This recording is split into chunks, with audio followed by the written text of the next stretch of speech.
My name is Michelle Johnson, and this is my persuasive speech.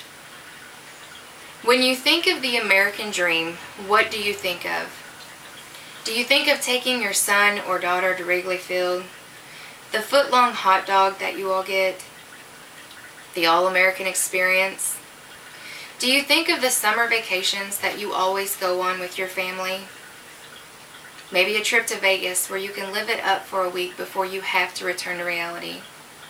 When I think of the American dream, I not only think of living in a country that is free, but living in a country where my government takes care of me, the American citizen. In this day and age, the economy has gotten out of control. Gas prices have gone up, cost of food has gone up, wages have gone down, electricity has gone up, cable has gone up. It's true, according to U.S. News and World Report, that middle-tier households earning between $45,000 and $90,000 are falling behind. 6 out of 10 testify to incomes falling behind the cost of living. 6 out of 10 testify that it's harder to pay for gas. 5 out of 10 say that it's hard to even afford health care. And more than a quarter of these middle-tiered people find it hard to even afford food.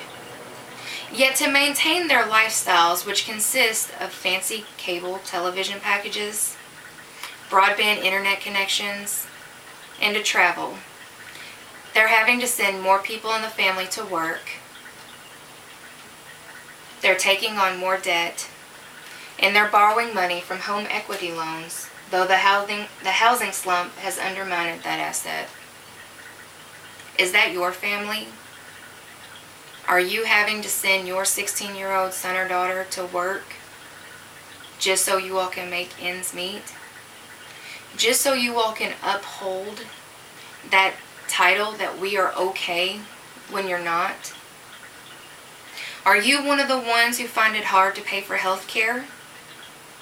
Gas? I know I am. I pay $100 per paycheck for my health insurance, and I don't make much. Gasoline prices here in Louisville have shot up when outlying facilities have not. Gas gouging. That's another concern. Samuel Duncan, president of Duncan Oil, which operates a Big D convenience store in Murray, North Carolina, was investigated for gas gouging. He charged $4.99 a gallon for regular gasoline over the weekend, only after the wholesale price, he says, rose from $1.86 to $5.56. Yet he said it was a totally erroneous charge. But will those people get their money back? Was it erroneous? Did he raise gas prices because he had to pay more? Or did he raise them for an extra dollar? Gas gouging has become a serious problem. A lot of places are charging more when they don't have to. A lot of facilities are charging more when the price per barrel goes down. A couple of years ago, I took a trip to Florida. Gasoline in Louisville was right under about $3. But in Orlando, Florida, a big tourist city, gas was cheaper by maybe 75 cents at times. What about our elderly folks? Your grandparents, your parents? What about them? Are they being taken care of? I think not. According to the New American, the government has announced Social Security recipients will not receive a cost of living adjustment, or a COLA, in 2010. And this is because the COLA is tied to price inflation, which according to the government has been negative so far in 2009. Your grandparents, your parents. My grandmother told me a couple of weeks ago, She said, I hope that God takes me within the next 2 or 3 years, or I won't be able to live because I will not have the money. People who are on Social Security or even disability or both, why take away the one thing that they have? When prices go up, they're not in a job any longer to get a raise. How would you feel sitting in office? Maybe you wouldn't worry about it, as you make a lot more than the middle class people do. When will we catch a break? The broader economy may be testing the bottom, but for American consumers, there appears to be no end yet in sight for falling wages and higher living expenses.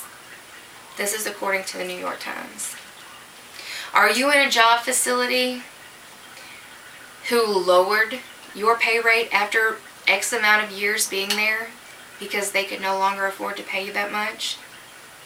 Are you at a facility where you have not received a raise by your company, or even a cost of living raise because they cannot afford it? How is that fair? How is America taking care of us who work so hard for what we have? In Louisville, Kentucky alone, Humana plans to lay off 2,500 people in 2010. That's if they decide to let go more. Jewish, a hospital, has already let go of 500 people.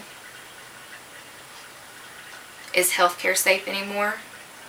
If a hospital can let go 500 employees and the city is on majority of a hiring freeze, the medical field is no longer safe.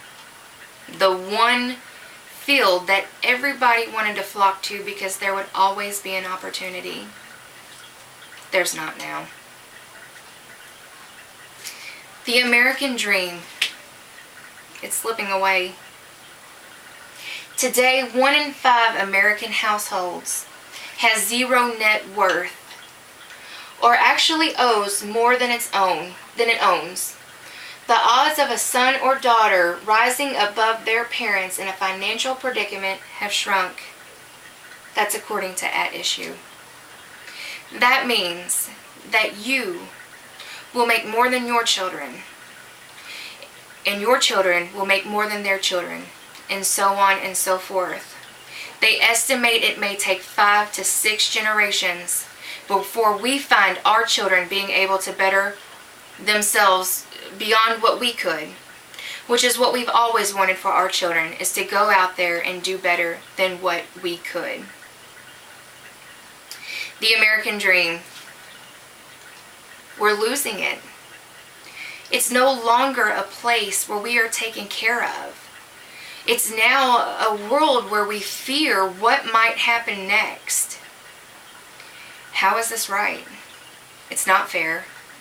And maybe the government can't do anything about it right now.